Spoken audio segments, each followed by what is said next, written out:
let's bring on our first speaker and hand the stage over. Now, the world has certainly changed over the past 12 to 18 months. The normal isn't normal anymore. Bret will be talking to us about adopting a growth mindset so we can keep our clubs vibrant and flourishing. I hear a lot of people talking about the mind, but here we have a neuroscience expert using real science to help us change our mind. You will come away with this session with tools and techniques to not only foster your own growth mindset, but learn to model this outlook with everyone whom you come in contact with. So just tell us here all about how to be brain friendly in our interaction. Please welcome on stage, Bret Freeman. Thank you, Gagan. Hi, everybody. I'm delighted to be here with you today. My name is Bret Freeman, and we'll be spending about the next half hour or so looking into growth mindset. And what I want to talk about is our future. And in fact, the future looks bright as we think about the things that we do in Toastmasters, as we think about the things that we do outside of Toastmasters. What changes have we come across over the last 12 to 18 months? How has that impacted us, again, inside and outside of our clubs? So before we get started, what I'd like to do is I would like to start with an exercise. So if you could all just entertain me for a minute, what I'd like you to do is sit back and just cross your arms for me. So everybody just sit back in your chair, cross your arms. And now that your arms are crossed, what I'd like you to do is cross them the other way. And so as you're crossing your arms the other way, how did you find that exercise? How did you find that slight change? How did you find that difference in the things that we do?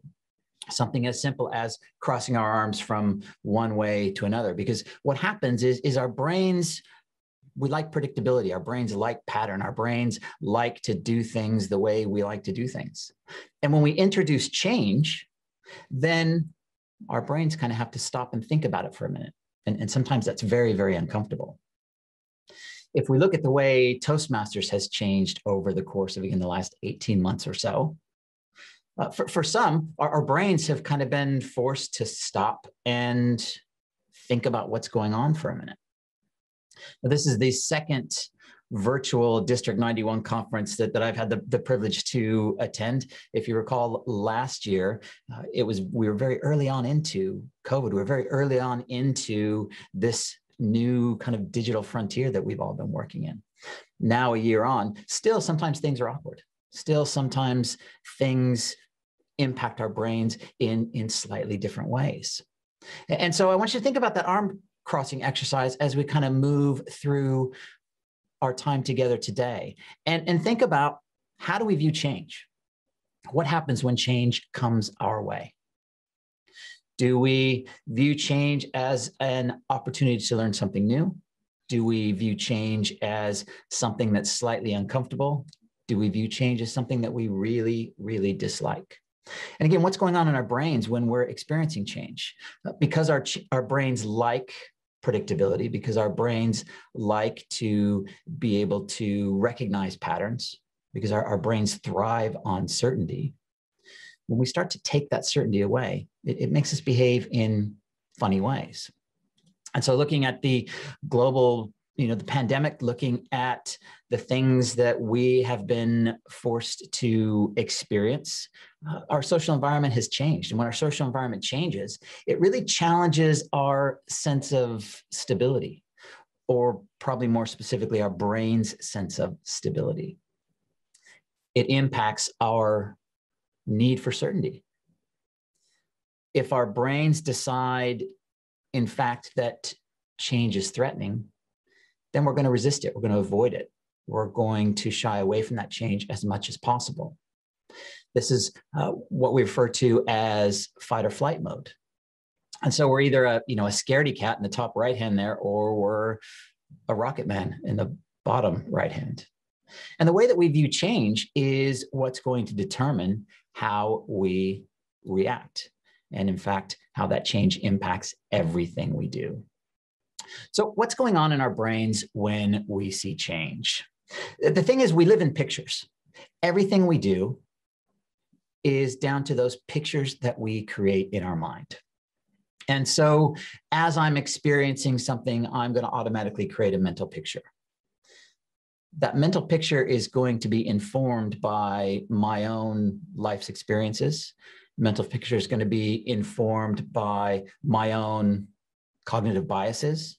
And that mental picture is going to be formed by my subjective experiences of life. And as I start to form that mental picture, I'm going to fill in a lot of blanks because I may not have all the information I need. In fact, as I'm filling in those blanks, what I'm doing is I'm striving for that certainty. I'm trying to create that certainty.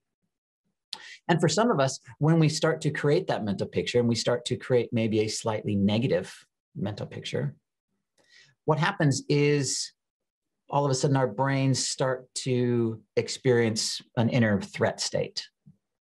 And this is really, this inner threat state is really evolutionary. Right? It comes back to the very early days of humankind when we would be out on the plains and we'd see something on the ground and we would wonder if it was a snake or a stick. We hear something rustling in the bushes and we'd wonder if it was, a lion that's going to eat us.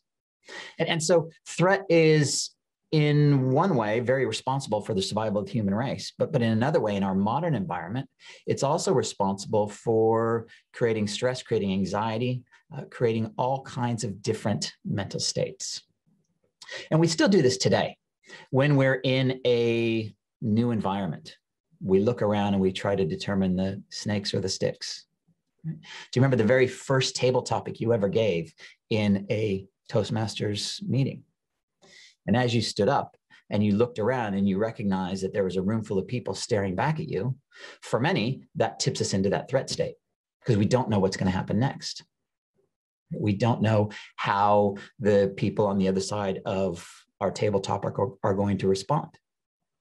And do you remember it was difficult even to fill 1 minute. And we kind of hold our breath and, oh, finally the green light. Yeah, that's 1 minute. Okay, so 1 minute, I guess, yes, I'm done now. And then we kind of walk off the stage, right? And so what happens is we get in this threat state, and what threat does is it causes this distress. And distress in our brain as a result of that threat really causes anxiety. It causes, sort of concern around the things that we are experiencing. Now, this distress can be short-term or it can be long-term. And often it's something that we're perceiving as outside of our coping abilities. And so when that happens, it does some funny things to us. It decreases our performance. It decreases our ability to be able to be rational about a situation. It decreases our cognitive capacity. Because as we start to get into a threat state, what happens is that emotional part of our brain, that limbic system in our brain, that amygdala part of our brain, starts to take the resources away from our prefrontal cortex, which is our thinking part of our brain. And as it starts to take resources away, then we're making all of our decisions very emotionally. And this leads to distress. Now, on the other side of the picture, if we can view change in a positive image, if we're looking at change, we're building that mental picture, and that mental picture is of the exciting journey we're about to go on. If that mental picture is, the things that we may be able to experience, the new learnings we're going to gather, then all of a sudden we start to see change instead of loss as challenge. And when we see change as challenge, we can then start to perform slightly differently. And what happens then is we induce a state that's called eustress. And eustress is positive stress. And eustress is that thing that keeps us operating kind of just at the edge of our capabilities and always striving for that very next thing. And the thing is, it enables us to be motivated. It enables us to focus our energy on the task. It engages that prefrontal cortex part of our brain that I mentioned a minute ago. It gives us that sense of whatever it is that we are going through, it's within our coping abilities. It's within our skill set. And it brings with it some excitement. And as we get some excitement, as we start to learn new things and we start that, that old dopamine cycle, that reward cycle in our brain where we accomplish something we didn't think we were going to accomplish, and that feels good, and we get a little bit of dopamine and that feels even better. So then we want to accomplish something else. And then we get a little bit more dopamine in our brains and that feels even better. And so it gets us on this accomplishment train, so to speak. Now, the other thing is when it comes to change, that our brains have this error detection functionality. And the error detection functionality is the one thing that really makes us kind of resistant to change. And so as we start to recognize this error detection function in our brain, as we start to recognize how to work with this error detection function, then all of a sudden we can start to see things slightly differently. So let's just go back to that threat response for a minute. I want to do another exercise with you.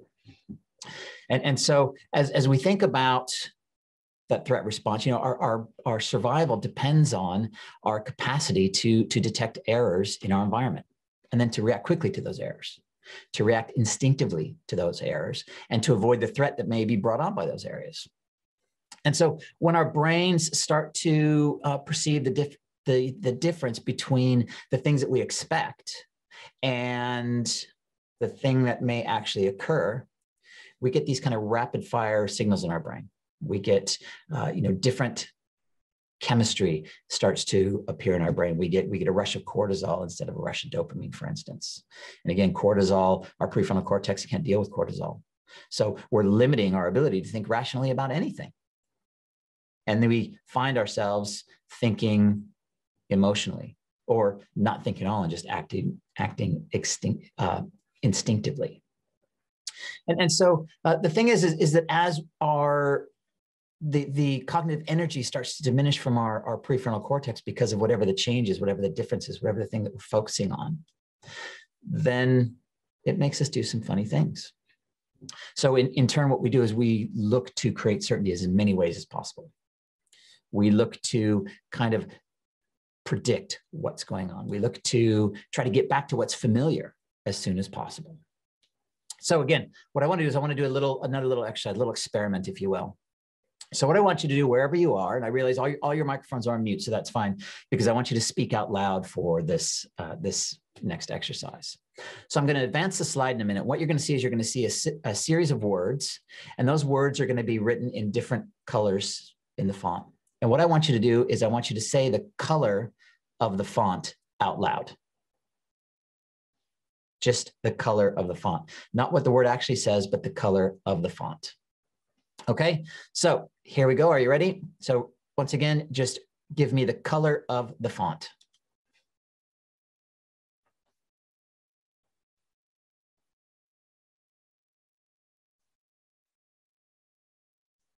Okay, so hopefully you were all able to do that. Red, blue, yellow, purple, green, orange, blue, red, green.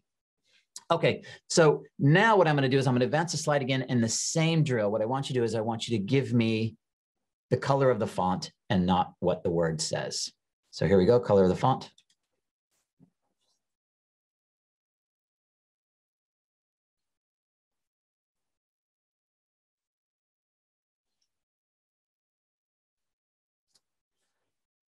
So what was different this time?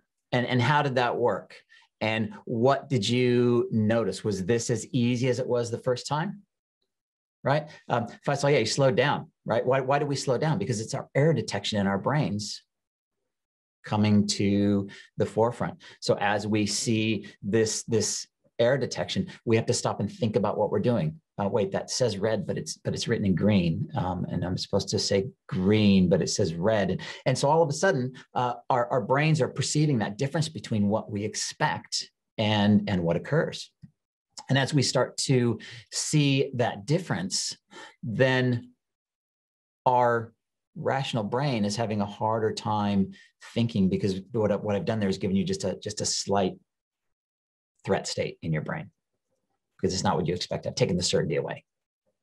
And so what happens is when we experience change, we see very much a similar reaction. And depending on the scope of the change, sometimes that reaction can be massive. Sometimes maybe that reaction is a bit smaller. But when we learn to start to deal with our error detection system. We learn to start to recognize what we can do within our brains. Then all of a sudden, the error detection system doesn't have that big threat impact that it used to have on us. And it's much easier to sort of not only find the certainty, but be comfortable with the uncertainty, if you will. We're always hypervigilant to any changes in our environment. And those changes will, again, they'll cause us to act. They'll cause us to move away from the threat. Our brains are organized that way. Our brain's primary job is to keep us away from threat. So great. How does this impact Toastmasters? How does this impact our club? As we think about the changes that we have seen in COVID over the last couple of months, as we see the changes that came maybe even through pathways prior to that, and what's the net result of those changes been for many on our clubs? And sometimes what happens is we just want to go the other way. We want to move out of whatever that uncomfortable situation is. And, you know, we've seen some of this in our clubs. We've seen some of this in our attendance, right? We've seen some of this with maybe some old members have left. Maybe we've got some new members in, which is great. So I started thinking about this, and I started to kind of dig in, and I found some really interesting statistics in Toastmasters. And what's been the result of COVID on our membership? And so when we see the statistics that Toastmasters has put together, you see the membership status, 49.7% said, I may renew in the future, but they weren't sure about it. Whereas, and 32.5% said, yeah, I don't really plan to renew. And we had 17, almost 18% that said, yeah, I am going to renew. So that was kind of interesting that as this is coming and as we're seeing the change, as we're seeing what happens when change impacts our club. And if you look on the right-hand side of that slide, the top reasons for not renewing, number one is COVID. We have all of a sudden had to figure out how to do things differently. What do you mean I don't get to walk into a room with all of my fellow Toastmasters? I now have to get familiar with using Zoom. I have to talk into a webcam. I have to have a different type of feedback. That for some, it's very challenging, right? For some, it's really tricky. And in fact, on the bottom there, it says over 50% of alumni members would be motivated to rejoin when in-person meetings resume. So the change is the thing that's kind of driven people away. And so as I think about the change and how the change drives people away, this happens in a corporate environment as well. And in fact, there's a recent study that showed that more than 55% of employees are willing to leave their jobs if their learning stagnates. 55%. I don't know whether it's more shocking that 55% of people will leave their job with no learning, or if there are that many companies out there not providing learning experiences. And so I just kind of overlay that onto Toastmasters. And I think, what kind of learning experiences are we providing for our members? And in the face of change, in the face of virtual meetings, where is the opportunity to potentially provide some virtual meeting learning, right? We can contrast that to LinkedIn's 2019 Workforce Learning Report. And in that report, they said 94% of all employees say that they would stay at a company longer if that company invested in helping them learn. So again, when we think about Toastmasters, how are we investing in our membership? How are we investing in our clubs? How are we investing in individuals? And so learning is really important. And the thing about learning is, in the face of change, it really kind of comes down to mindset. Right? Remember distress versus eustress, and our choices between threat and challenge. And so depending on how we approach the change, depending on what our mindset is as we're facing whatever we happen to be facing, are we looking at change as a threat, or are we looking at change as a challenge? Are we looking at change as, great, what can I learn from this situation that I'm going through? What are some of the ideas? What are some of the thoughts? What are some of the methods maybe that I will be able to take out of Toastmasters and use in my day-to-day? in my corporate work, in my life's work, in whatever it is that you happen to be involved with. And so the thing is that we're always operating between two different mindsets. We have, and some of you may have heard of growth mindsets. We're always operating between fixed mindset and growth mindset. And the thing is that we all have both all the time, and we move back and forth between the two. Now, sometimes a fixed mindset is beneficial, right? Think about things like regulatory compliance, or you think about things like safety regulations, those sorts of things. Fixed mindset is very useful there because there is a way to do things, and that way is the way that keeps us safe. Fixed mindset in other areas potentially can be less than beneficial because we think, gosh, I've never done things this way before. That'll never work. I'm just not interested. Now, the other mindset that we work between is the growth mindset. The growth mindset has to do with learning. Growth mindset has to do with finding those challenges in change. The growth mindset is that thing that helps us to look to achieve the next level of whatever it is that we are looking to achieve. And so as we think about these things, let's just have a little bit of a deeper look. So what happens in a fixed mindset? When we have a fixed mindset, we tend to avoid challenges, right? We tend to give up on things. We tend to resent the fact that somebody else might be better at a thing than we are. We tend to focus on problems. And so as we look at where a fixed mindset potentially impacts us at Toastmasters, again, pathways. Gosh, I'm just not going to, pathways, forget it. I don't like that education. The old one was much better. I'm never going to get on with pathways. And, oh, what do you mean we have to log online and now I have to get all my assignments?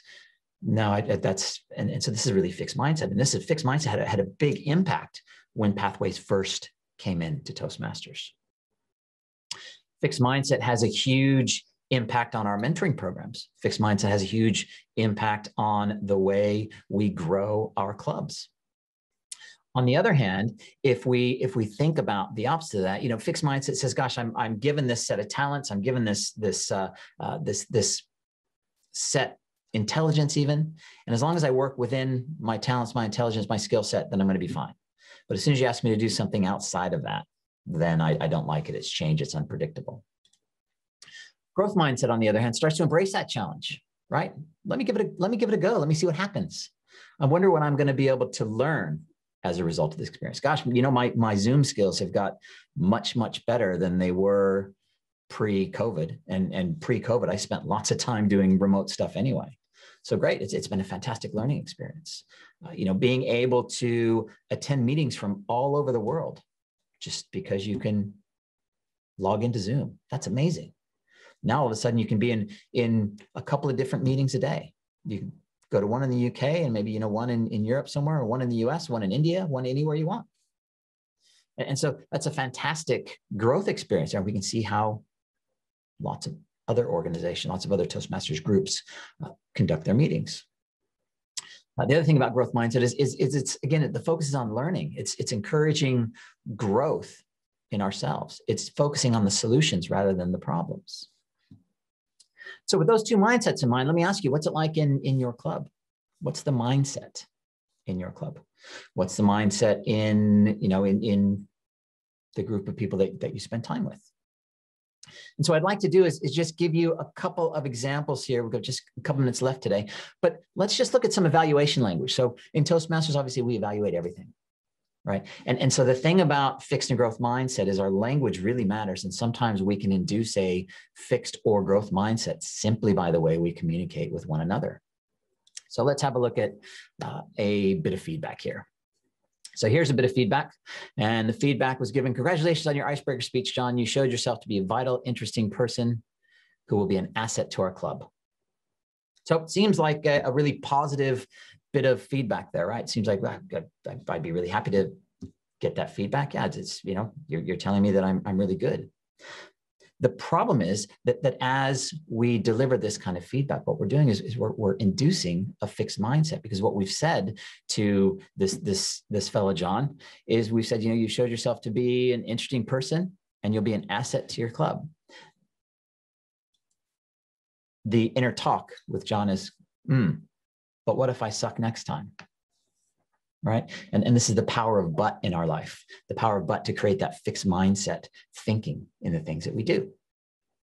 And as we start to think about our feedback communications, when we start to focus on the result rather than the journey, the result rather than the effort, we start to put people in a position where they may not necessarily be willing to take that next step. Carol Dweck, she's been working on growth mindset for more than 30 years. And she talks a lot about this, about how when she was a little girl, she was pegged as the smart kid in the class, and she had won spelling bees and she had done some really great things. And everybody, oh, Carol, you're so smart. You're so smart. You're so smart.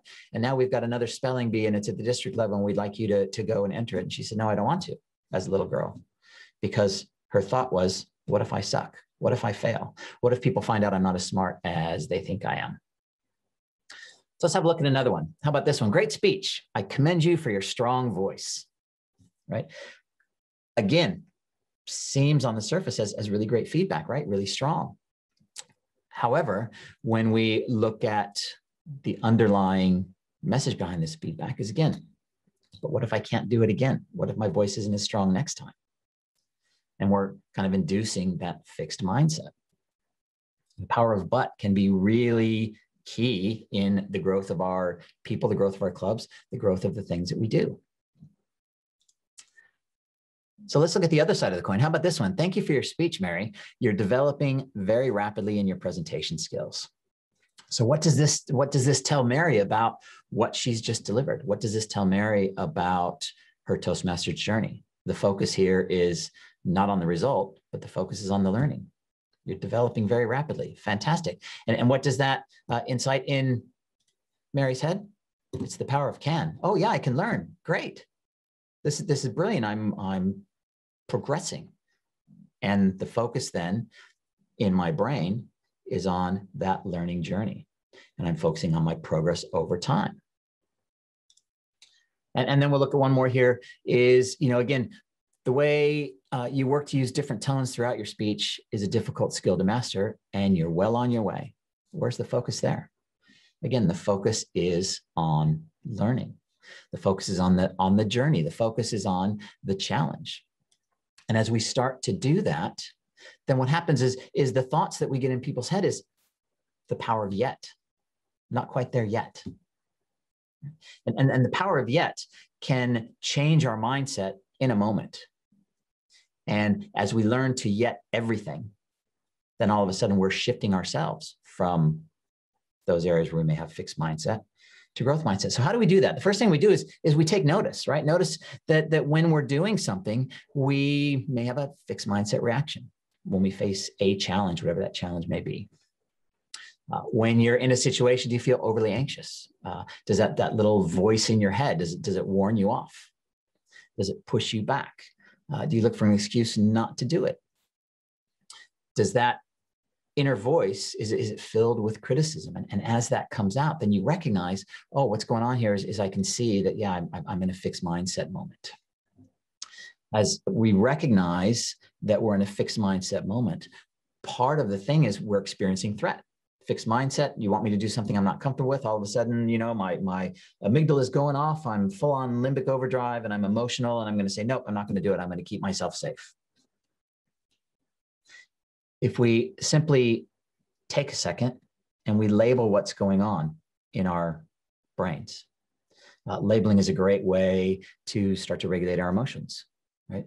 Emotional regulation starts with labeling. So great. Yeah, I see that I've got a bit of a fixed mindset issue here. Just by doing that, what I'm doing is I'm giving my brain a minute to catch up. I'm allowing that cortisol to dissipate. I'm allowing my prefrontal cortex to kind of come back into control. And now as I get up to give my first icebreaker out after I've done several table topics, instead of thinking, oh my gosh, everybody's looking at me, I can think, oh, I wonder what I'm going to learn from this experience. Do you know what? This has been a great club, and everybody out there that's looking at me, they're all supporting me. They're all rooting for me. And I can't wait to see where my Toastmaster journey takes me. And it switches the scene entirely. So as we start to think about what we notice, as we start to think about our reactions, our inner voices, the things that we tell ourselves, as we start to label those, then we can start to shift. We can accept that those thoughts and feelings are there, and then we can work through them. And we can keep working through them. And then all of a sudden we can start to create that new mental picture in our mind, where instead of seeing change as threat, we're starting to see change as challenge. Instead of seeing the things that we do, we're not comfortable with, the things that are unpredictable, instead of seeing those as threat, we start seeing those as challenge. What am I going to learn here? Gosh, I can't wait. You know, I've seen the power of yet, I've seen the power of growth mindset in my own home club. You know, as I see the work that my club has been doing, as I see the mentoring program, as I see people taking new leadership roles, as I see people moving into the next step of their Toastmasters journey, it's all about growth mindset. And as we start to see that growth mindset really taking hold, then that's when we see our clubs grow. That's when we see our clubs become excited about what they're doing. That's when we start to see all of our club members experiencing that growth mindset. We start to see all of our club members starting to give back. And so as we think about the things that we do, it's so important that we learn to label, and then we learn to shift.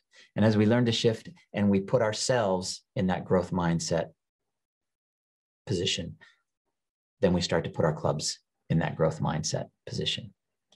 So let's all grow together.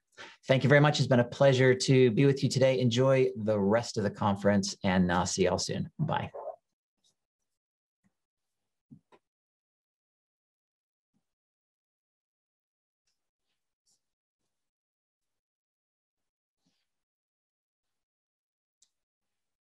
Great stuff, Bret. I'm guessing we're disconnected from the main room now. I do believe we are. That was a really good way to warm up and kick off a Sunday morning. Yeah, I hope so. Do you know, I'm interested in your opinion, because we have many things in common, but one of those being the love of storytelling. Yes. And my view is that storytelling kind of put neuroscience on the map, because as you and I both know, there's been so many TEDx talks about storytelling, and they all bring in neuroscience and all the chemicals and the dopamine and the oxytocin, etc. Yeah. And I think in general, do you think storytelling has triggered an increased interest in this thing called neuroscience? That's an interesting question. I think maybe maybe for speakers, certainly. I think that you know, I spend most of my time these days working with leadership teams, and so leadership development has certainly come a long way in the last couple of years where neuroscience is concerned. I think that there's real application for speakers in the neuroscience of storytelling. And you know, when I talk about the neuroscience of storytelling, I'm talking about, you know, the kind of nuts and bolts scientific aspect of storytelling, not the kind of, you know, pseudoscience stuff that maybe we've all seen, you know, from time to time. But you know, what's and I've always said, you know, whenever you have an opportunity to speak in front of a group, it's not about you, it's about what's going on in the brains of your audience. Yeah. If you understand that, you can craft a story. If you understand that, you can deliver a lasting message. If you understand that, you can start to make a difference to the people that you communicate with.